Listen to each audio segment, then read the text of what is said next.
Hi, I'm Susan Brady from Nurtured Bones, and I'd like to welcome you aboard my sailboat, Sweet Caroline.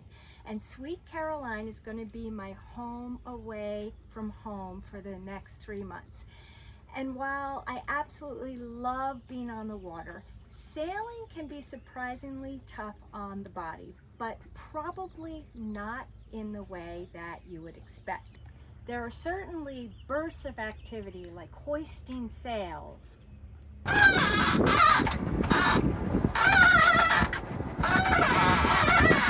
adjusting the sails during our tacks or our jibes,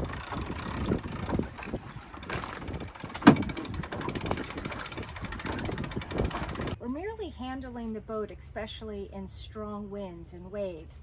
But in all honesty, those bursts are just brief, because the majority of the day is actually spent relaxing, reading a book, enjoying the views, the breeze on your face, the sun on your skin, and maybe even lounging on the deck a little bit.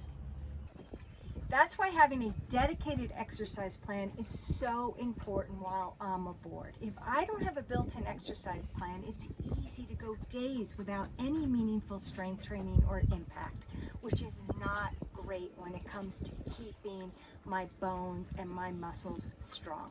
So this summer, I'm creating a Boat Strong exercise series, and I'm inviting you to join me.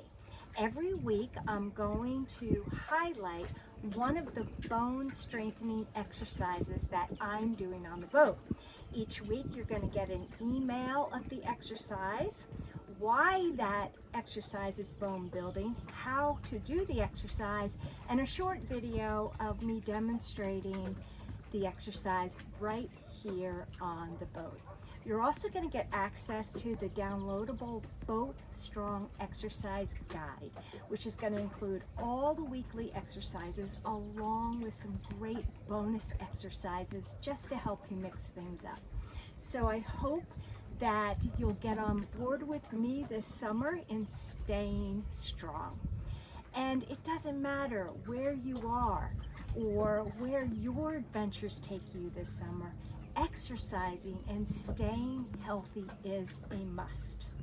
And if I can do it on a boat, you can do it on land.